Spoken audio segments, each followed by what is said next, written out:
In 1849, a 30-ton steam locomotive arrived at the docks in Sacramento, California, in crates, in pieces, shipped around the tip of South America because there was no railroad to carry it. But Sacramento wasn't where it needed to go. The locomotive needed to be on the other side of the Sierra Nevada, a wall of granite 13,000 feet high. There was no track, no road, no tunnel, just a mountain and a locomotive that weighed as much as 15 horses. They took it apart bolt by bolt, loaded every piece onto mule trains and ox wagons, and hauled it over the summit. Then they put it back together on the other side, and it ran. This is the story nobody tells about the railroad. Before a locomotive could haul a single pound of freight, before it could carry a single passenger, someone had to carry the locomotive. And that someone was almost always men with animals, ropes, and an absolute refusal to accept the word impossible. For 40 years, this was the hidden labor behind every new railroad in America. The chicken and the egg problem that made railroad expansion one of the most absurd logistical nightmares in industrial history. You need a railroad to move heavy equipment, but the heaviest piece of equipment you own is the locomotive itself, and there is no railroad yet. So how do you solve that? You don't solve it elegantly. You solve it with oxen, with mules, with wooden skids and chains and men who knew that a single mistake meant 30 tons of iron rolling backward down a mountain pass, crushing everything and everyone in its path. Let's talk about how America actually built the railroad, not the Golden Spike ceremony. Not the photographs of dignitaries shaking hands, the part that came before, the part where someone looked at a locomotive in a mountain and said, "We're going to drag that thing over." The fundamental problem was weight. And to understand just how devastating that weight problem was, you need to understand what a locomotive actually consisted of in the 1840s and 1850s. Start with the boiler, a cylindrical pressure vessel made of wrought iron plates riveted together, designed to contain steam at pressures that could blow a man apart if something failed. A typical boiler of that era weighed between 8 and 12 tons by itself.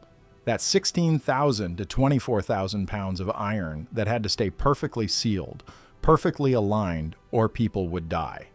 Then the firebox, cast iron, designed to withstand temperatures hot enough to melt copper. Another 2 tons, maybe 3. The frame, 2 massive iron beams running the length of the locomotive, supporting everything above them. Another 3 to 4 tons. The driving wheels. Each one stood 5 feet tall or more. Solid iron with steel tires shrunk onto the rims. Each wheel weighed close to a ton. A typical locomotive had 4 driving wheels, sometimes 6. The cylinders that converted steam pressure into motion. The valve gear that controlled steam flow. The smoke box, the smokestack, the cab. The tender that carried water and fuel. Add it all together, and you had a machine weighing somewhere between 15 and 30 tons. Now, think about the roads of 1850. There weren't any, not real ones. What passed for a road in the American West was a dirt track that turned to bottomless mud after rain, ruts so deep they could swallow a wagon wheel, rocks that could shatter an axle, grades so steep that horses couldn't climb them loaded. The best roads in America at that time were plank roads, wooden boards laid across muddy stretches to give wagons something solid to roll on. But plank roads rotted. They warped. They broke under heavy loads. A plank road that could carry a farmer's wagon would splinter and collapse under the weight of a locomotive boiler. So from the very beginning of American railroading, engineers faced a problem that no amount of industrial genius could solve. You had to get the locomotive to the place where the railroad would start, and the railroad didn't exist yet to help you do it. And the first American railroads had it relatively easy. The Baltimore and Ohio started in Baltimore, a major port city with established roads and nearby iron foundries. The locomotives could be built right there at the Mount Clair shops, rolled onto the track the moment it was finished. Same with the early New England lines, Boston, Providence, Hartford. The factories were close. The terrain was gentle hills, not mountains. You might have to haul a locomotive a few miles on a reinforced road, but nothing that would kill you. But then America started pushing west, and west meant something entirely different. West meant the Appalachians first. Mountains that seemed impossible until men climbed them and realized they were just the beginning. West meant the Mississippi River, a mile wide in places, with no bridges. West meant the Great Plains, flat and endless, where the nearest tree was 100 miles away and the nearest foundry was 1,000. And then west meant California. When gold was discovered at Sutter's Mill in January 1848, everything changed. Suddenly, everyone needed to be in California. Merchants, miners, criminals, dreamers. And California needed infrastructure. It needed roads. It needed ships. It needed railroads. But California had a problem that no eastern state had ever faced. A problem that made the Appalachians look like gentle hills. The Sierra Nevada. Imagine standing in Sacramento in 1850 and looking east. The Central Valley stretches before you, flat farmland recently converted from Mexican ranchos. And then, on the horizon, a wall. A blue-gray wall that gets bigger as you ride toward it. Snow-capped even in summer. Peaks rising to 13,000 feet, 14,000 feet. Granite cliffs that drop straight down for 1,000 feet. Passes buried under 30 feet of snow from November to May. The Sierra Nevada wasn't just a mountain range. It was a barrier. The same barrier that had trapped the Donner Party just 3 years earlier. The same barrier that killed hundreds of gold rush emigrants who tried to cross too late in the season. The same barrier that stood between California and everything it needed to survive. And on the other side of those mountains, nothing. No foundries, no machine shops, no skilled workers who knew how to cast iron or machine steel. Everything California needed to build a railroad had to come from somewhere else. So how did you get a locomotive to California in 1849? You put it on a ship, and you sent it the long way around. The journey around Cape Horn was 18,000 miles. It took 4 to 6 months depending on weather, currents, and whether your ship survived at all. The locomotive would be partially disassembled at an eastern port, the boiler separated from the frame, the wheels removed, the cylinders unbolted, everything crated in wooden boxes lined with straw and grease to prevent rust. Then that ship sailed south. Down the Atlantic coast, past the Carolinas, past Florida, past the Caribbean. South along the coast of Brazil. South past Argentina. South until there was no more land, just the screaming chaos where two oceans collided. Cape Horn was a graveyard. The waters where the Atlantic and Pacific meet are among the most violent on Earth. Cold currents from Antarctica slam into warmer waters from the north. Winds funnel through the narrow passage between South America and the Antarctic Peninsula, accelerating to speeds that could tear sails apart. Waves could reach 60 feet, walls of gray-green water that crashed over decks and swept men into the freezing sea. Ships were thrown around like toys. They rolled so far that cargo broke loose in the hold. They pitched so violently that sailors couldn't stand upright. And somewhere in the hold of those ships, strapped down with chains and rope and desperate prayers, sat pieces of a locomotive. Not all ships made it. Dozens were lost rounding the Horn during the gold rush years. Ships that simply vanished, swallowed by waves so large they didn't even leave wreckage. Ships that were driven onto rocks by winds too strong to sail against. If your ship survived Cape Horn, you sailed north, going up the Pacific coast of South America, past Chile, past Peru, north to Panama, north past Mexico, north until you finally saw the headlands of San Francisco Bay. The journey that killed so many was over. The locomotive parts had survived. They were unloaded onto the docks of San Francisco, a city that hadn't existed 5 years earlier. But San Francisco wasn't the final destination. The railroad might be starting 50 miles inland, 100 miles. On the other side of those mountains, you could see from the dock on a clear day. And now the real work began. If you're learning something about the hidden history of American railroads, hit that subscribe button. We're just getting started. What comes next is the part that no documentary ever shows. The part where someone had to look at those mountains and figure out how to carry a locomotive over them. Let me take you to a specific expedition, because the general story is one thing. The specific details are where you understand what this actually cost. The Sacramento Valley Railroad was organized in 1852 by a group of Sacramento merchants who understood that whoever controlled transportation controlled California's future. They hired Theodore Judah, a young engineer from Connecticut who had already built railroads in New York and Massachusetts. Judah would later become obsessed with building a transcontinental railroad, surveying the route that would eventually be used by the Central Pacific. But in 1855, his job was simpler. Build 22 miles of track from Sacramento toward the foothills of the Sierra Nevada. The locomotive arrived by ship. It was called the Sacramento, a small engine by later standards, and 440 type weighing about 20 tons. It had been built in Philadelphia by the Norris Locomotive Works. It had been partially disassembled, shipped around Cape Horn, and reassembled on the Sacramento waterfront. Sacramento was flat, the railroad would start right there at the riverfront, no mountain crossing required for this particular engine. Workers laid track east from the city, through fields that had been ranch land just years before. But this was just the beginning. The Sacramento Valley Railroad was a foothill line, and beyond those foothills stood the Sierra Nevada. The true challenge was coming. Consider the Virginia and Truckee Railroad, serving the silver mines of the Comstock lode. The Comstock was discovered in 1859, and within years it was producing more silver than anywhere else on Earth.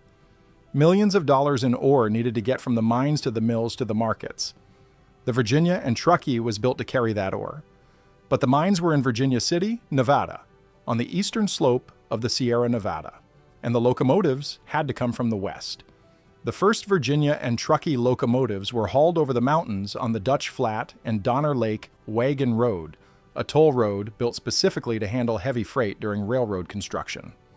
The road climbed from the Sacramento Valley to over 7,000 feet at Donner Pass, then descended the eastern slope to the Nevada desert.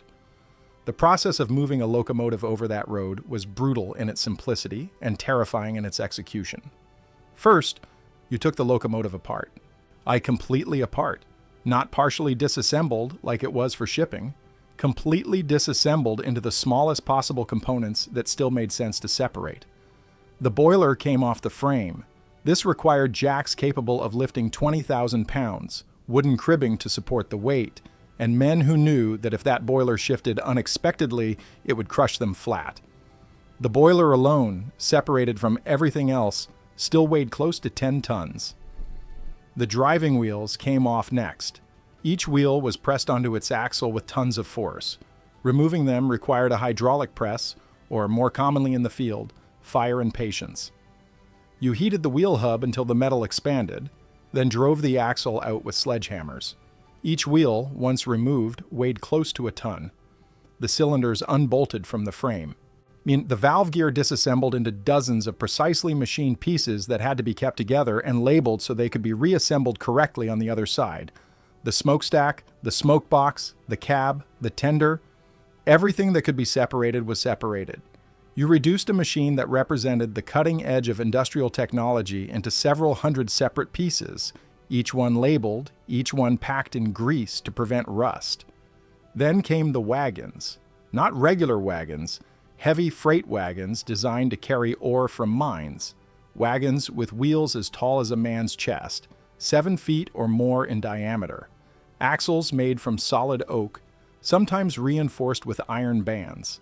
These wagons could carry 4 or 5 tons without breaking apart. But even those wagons couldn't carry a complete boiler. A boiler weighed 10 tons. So you put the boiler on a special sled, a wooden sled with runners that could slide over the ground, oak beams 8 inches thick, bolted together with iron shoes on the runners to take the wear. And you hitched up the oxen, not horses. Horses were wrong for this work in every way. Horses are nervous, high-strung, prone to panic when things go wrong. They can pull fast, but they can't pull heavy. On a mountain road where one mistake meant death, you couldn't afford panic. Oxen were different. Oxen were cattle bred for labor, castrated males with broad shoulders and patient temperaments. An ox didn't panic when the road crumbled. An ox didn't rear when a wagon lurched sideways. An ox leaned into its yoke and pulled until something moved or its heart stopped.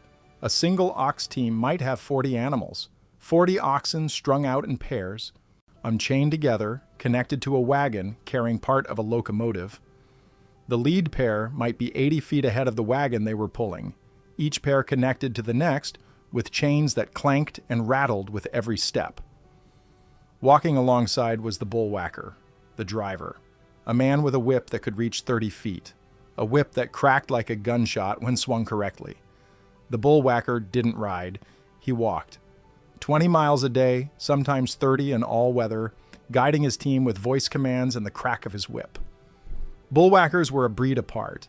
They were rough men who lived rough lives, sleeping under their wagons, eating beans and salt pork, covered in dust and sweat, and ox dung from following behind their teams all day. They knew their animals by name. They knew which ox would pull strongest on a hill, and which one would balk at a river crossing, which one would keep going until it dropped dead from exhaustion. And some did drop dead. Oxen were tough, but they weren't invincible. Pulling a ton up a mountain pass in summer heat, they could overheat and collapse. In early winter, they could slip on ice and break legs. On steep grades, their hearts simply gave out from the strain. The route over Donner Pass followed the same trails where the Donner Party had resorted to cannibalism less than a decade earlier. The same narrow paths between granite boulders, the same views of Donner Lake far below, beautiful and deadly, the same mountain that didn't care whether you lived or died. The grades were the killer. A 10% grade means that for every 100 feet you travel forward, you climb 10 feet vertically. That doesn't sound like much until you do the math. A locomotive's steel wheels on steel rails can barely climb a 2% grade under their own power. That's why railroads use switchbacks, why they bored tunnels, why they built trestles across canyons rather than descending and climbing again. Ox teams didn't have steel wheels on steel rails. They had hooves on dirt and rock, and they could climb grades that would make a locomotive slide backward. But even oxen had limits. On the steepest sections of the mountain crossing, they doubled teams. Instead of 40 oxen pulling a wagon, you had 80. 2 full teams chained in sequence, strung out more than 100 feet ahead of the wagon they were moving. The bullwhackers had to coordinate their commands, had to keep all 80 animals pulling together, because if some pulled while others rested, the chains would snap. And chains did snap. Chains made of wrought iron, links as thick as a man's finger, forged to carry tremendous loads. But under the strain of 80 oxen and a 10-ton boiler on a 15% grade, even iron could fail. When a chain snapped, the results were catastrophic. The wagon lurched backward, men scrambled to get out of the way, oxen bellowed and fought against their yokes. Sometimes the wagon rolled all the way back down the grade, destroying everything in its path. Sometimes it tipped over the edge and fell into a canyon. How many men died doing this work? We don't know. There are no records.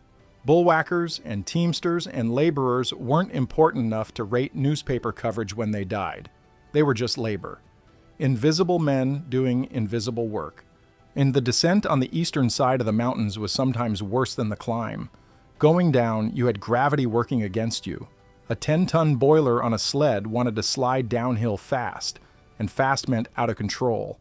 The technique was called rough-locking. You chained the sled's runners to logs dragged behind, creating friction that slowed the descent. You wrapped chains around the wheels of wagons so they would drag rather than roll.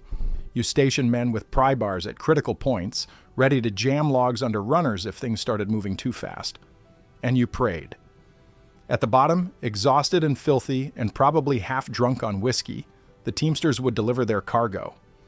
Locomotive parts scattered across a construction camp, waiting for mechanics to reassemble them.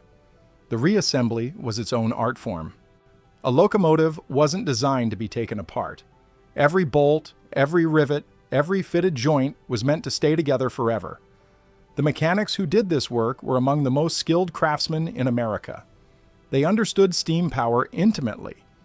They could look at a cylinder and know if it was warped. They could examine a boiler seam and tell if it would hold pressure.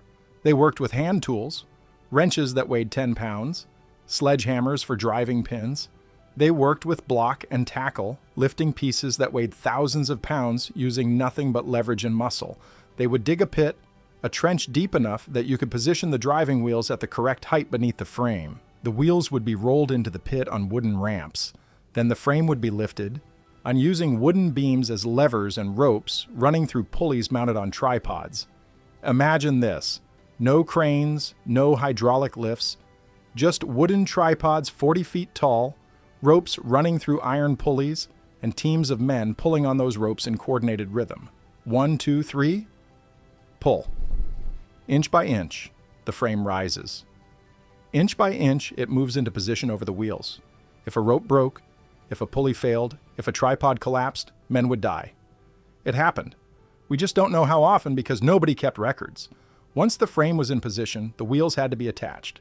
The axles pressed into the wheel hubs using fire to expand the metal, sledgehammers to drive things home. Then the boiler lifted inch by inch onto the frame. The cylinders bolted into place. The valve gear assembled. Each precisely machined piece fitted to its partner. The first time they fired the boiler, everyone held their breath. They built a fire in the firebox. Small at first, just enough to warm the boiler, to drive off any moisture that had accumulated. The iron creaked and groaned as it expanded. Steam began to rise from wet surfaces. Slowly, carefully, they built the fire larger. The pressure gauge began to climb. 10 pounds per square inch, 20, 30. They watched the seams. They listened for hissing that would indicate a leak. 50 pounds per square inch. 60. This was working pressure for many locomotives of that era. If the boiler was going to fail, this was when it would happen. It didn't fail. The locomotive was alive again, breathing steam, ready to haul freight up the very mountains that had tried to stop it. The first time the engineer opened the throttle and the wheels began to turn, it must have seemed like magic. If this story is hitting you the way it should, subscribe to the channel. What we've covered is just peacetime movement. What happened during the Civil War makes everything else look simple. When the Civil War began in April 1861, both sides understood immediately that railroads would determine the outcome. Whoever could move troops and supplies faster would win. But the existing railroad network was fragmented. Different gauges in different regions meant that freight had to be unloaded and reloaded at every gauge break, and huge gaps existed where no track had ever been laid. Both sides also understood that enemy railroads were targets. If you could destroy your enemy's railroad, you could starve their army. This meant that railroads were constantly being built, destroyed, and rebuilt. A locomotive that was hauling supplies in Virginia might be desperately needed in Tennessee the following month. The Union created the United States Military Railroads, the USMRR. Under Daniel McCallum and the engineering genius of Herman Haupt, the USMRR became the largest railroad operation in the world. By war's end, it controlled over 2,000 miles of track, employed more than 25,000 workers, and operated more than 400 locomotives. But those locomotives didn't stay put. They were assets to be deployed where needed, and where they were needed constantly changed. When track existed, moving locomotives was simple. You ran them under their own power.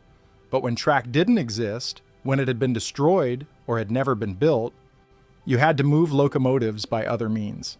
The preferred method was water. If you could get a locomotive to a river, you could load it onto a barge and float it where you needed it. The Mississippi, the Tennessee, the Cumberland, rivers became railroads for railroads. The loading process was dangerous. You needed a dock strong enough to support 60,000 pounds.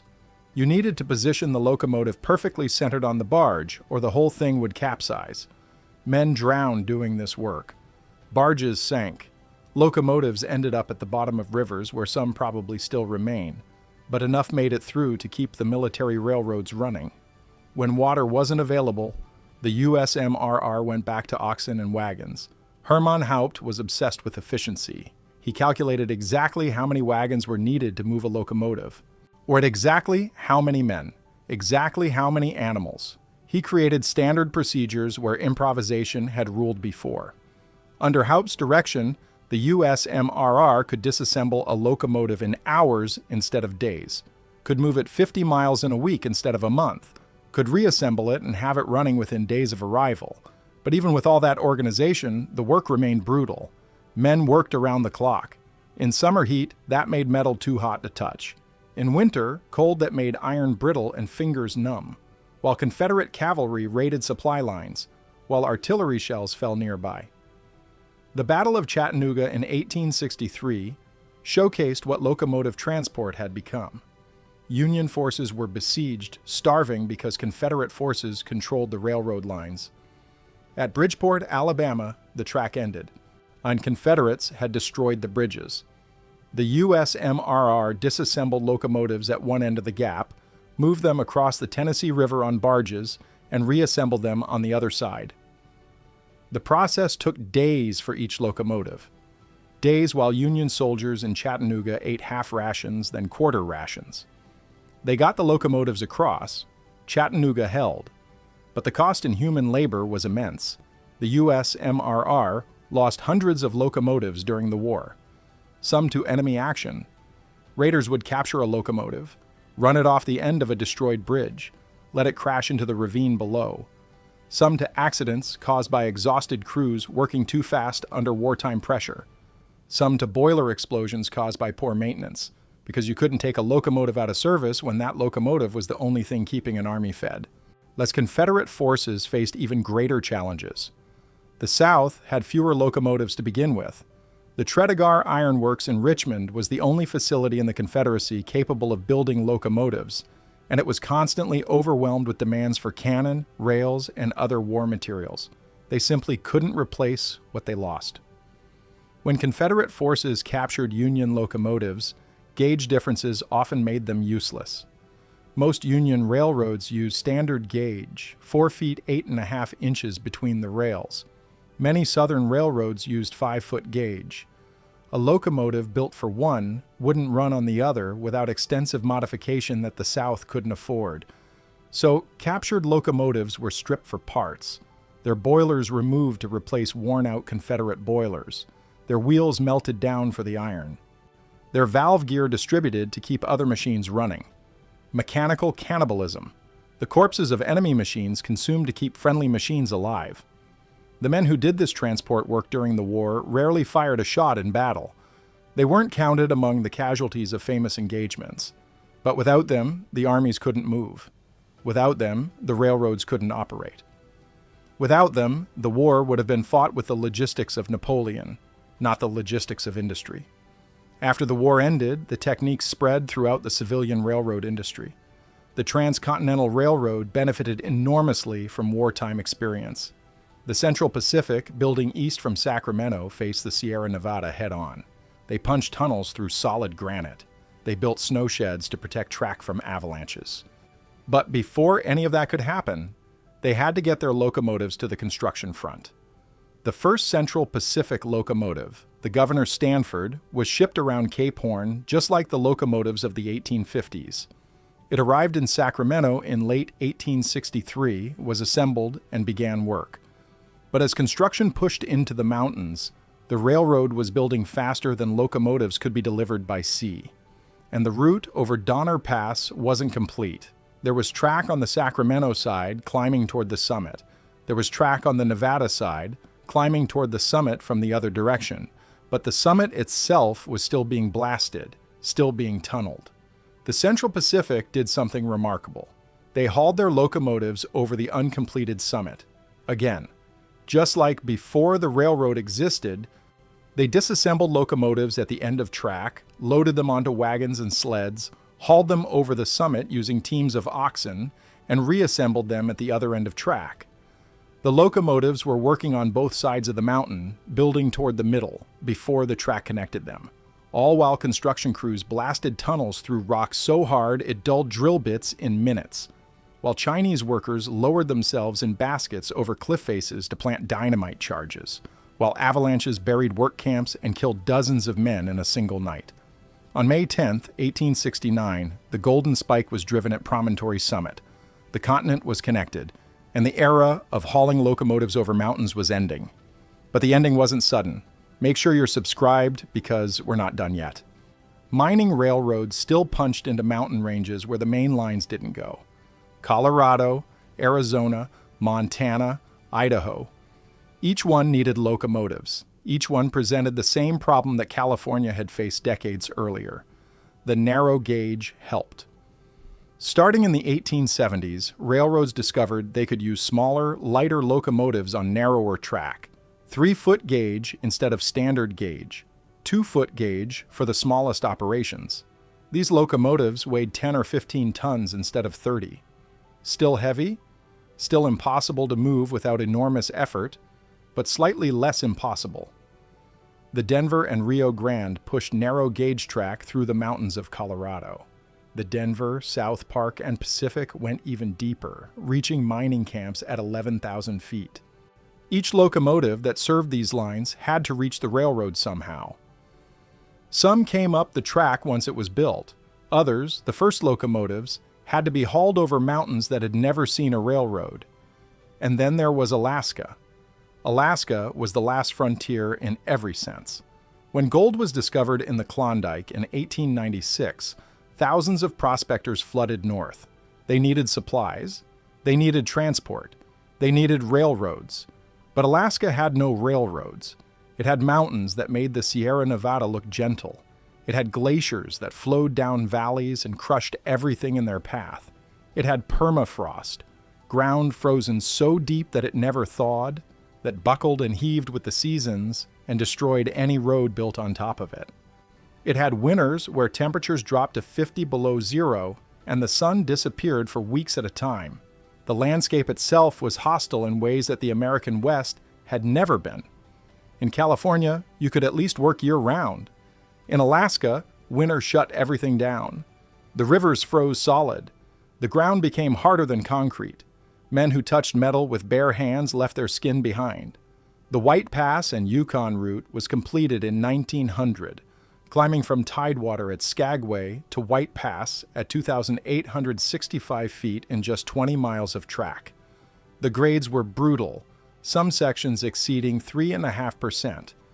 The curves were so tight that locomotives could see their own tails on some sections. The construction had been among the deadliest in railroad history, with workers falling from cliffs, buried by avalanches, and killed by dynamite blasts gone wrong. And the first locomotives had to reach Skagway by ship, then be moved to wherever the railhead was as construction progressed. Pack mules carried locomotive parts over White Pass before the railroad existed. The same pass where dead horses lined the trail so thickly they called it Dead Horse Trail. 3,000 horses and mules died on that pass during the gold rush, worked to death on the steep grades or abandoned by owners who couldn't afford to feed them. The carcasses froze where they fell, became landmarks, became warnings. Through that carnage, men led other mules carrying pieces of locomotives. The Copper River and Northwestern Railway, built to reach copper mines in the interior of Alaska, faced even more extreme challenges. Locomotives shipped to the coastal town of Cordova, then moved somehow by barge up rivers, by sled over frozen ground, by any means possible to wherever the construction front was. In a land where rivers froze solid for months, where temperatures dropped to 50 below, where the sun disappeared for weeks at a time, these were the last of the great locomotive hauls. The last times that men looked at a machine and a wilderness and said, "We're going to carry this thing to where it needs to be." By the 1920s, even these remote areas were becoming connected.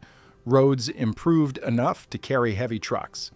Aircraft could transport small parts. The railroad network was extensive enough that most places could be reached by rail. The age of hauling locomotives over mountains was over, but the legacy remained. Every railroad that climbed into the mountains, every line that served a remote mining camp, every track that connected isolated communities to the wider world, all of it was built on the foundation of those early crossings. Someone had looked at a locomotive and a mountain and said, "We're going to do this." And then they did. Let me leave you with something to think about. The Golden Spike ceremony at Promontory Summit gets all the attention. 2 locomotives facing each other, dignitaries with silver hammers, telegraphs clicking the news to a waiting nation. It's a perfect image of completion, but that image is a lie. Or at least, it's not the whole truth. The truth is in the mountain passes, in the men who led ox teams through snow and rock, in the mechanics who reassembled locomotives by lantern light in construction camps hundreds of miles from civilization, and in the workers who died without anyone recording their names, The truth is, in the 4 to 6 month voyage around Cape Horn, in the ships that went down with locomotive parts in their holds, in the sailors who drowned within sight of the coast because the currents and winds cared nothing for human plans. The truth is in the weight, 30 tons, 60,000 pounds. Every pound of that weight had to be carried before it could carry anything else. Before a train could carry anything, someone had to carry the train. That's the story we forget. The story of the invisible labor that made the visible achievement possible. The boilers hauled on sleds, the driving wheels loaded onto barges, the complete locomotives taken apart and put back together by men who knew that if they failed, the whole enterprise failed with them. When you see an old locomotive in a museum sitting there on a piece of preserved track polished and roped off from tourists, you're seeing something that made an impossible journey. That locomotive, or one like it, was once in pieces, once strapped to wagons crossing mountain passes, once floating on a barge down a river while artillery shells fell nearby, once being reassembled in a muddy field by men whose hands were so cold they could barely grip a wrench. The railroad didn't expand because Americans were clever. It expanded because Americans were stubborn. Because when faced with a 30-ton problem and no elegant solutions, someone always stepped forward and said, "I'll figure it out." They figured it out with oxen and mules, with chains and ropes and wooden sleds, with knowledge passed from bullwhacker to bullwhacker, from mechanic to mechanic, with techniques that no one ever wrote down because they seemed too obvious, too much like simple work to deserve documentation. We remember the engines. We should remember the engineers. Not the famous engineers like Theodore Judah who surveyed routes and drew plans. The working engineers. The men who figured out how to lift a boiler with wooden tripods and hemp rope. The men who knew which kind of grease prevented rust and which kind of fire wouldn't crack iron. We remember the railroads. We should remember the roads that came before them. The dirt tracks churned to mud by oxen hooves. The mountain passes where wagon wheels carved ruts into solid rock. The trails through wilderness that existed only because someone needed to carry a locomotive. We remember the golden spike. We should remember the nameless men who dragged locomotives over mountains so that spike could be driven. Men whose names appear on no monument. Men whose graves, if they have graves at all, bear no inscription explaining what they did. Think about what it meant to do this work. You weren't building something people could see. You weren't laying track or blasting tunnels or driving spikes. You were carrying pieces of a machine through wilderness, knowing that if you succeeded, all anyone would remember was the machine itself. The work would be invisible. The accomplishment would belong to someone else. They did it anyway. Because the next time you see a freight train rolling through the mountains, pulling 100 cars loaded with containers from the other side of the world, remember what it took to get the first locomotive there. Remember the oxen straining against their yokes. Remember the bullwhackers walking 20 miles a day through dust and mud. Remember the voyage around Cape Horn, 4 months of storms and drownings and prayers. Remember the mechanics reassembling machines in muddy fields lit by lanterns and determination. Remember that before a train could carry anything, someone had to carry the train, and they did. Against every obstacle, against the weight of iron, against mountains that didn't care, against time itself, they carried the train so that the train could carry America, and we have never properly thanked them for it.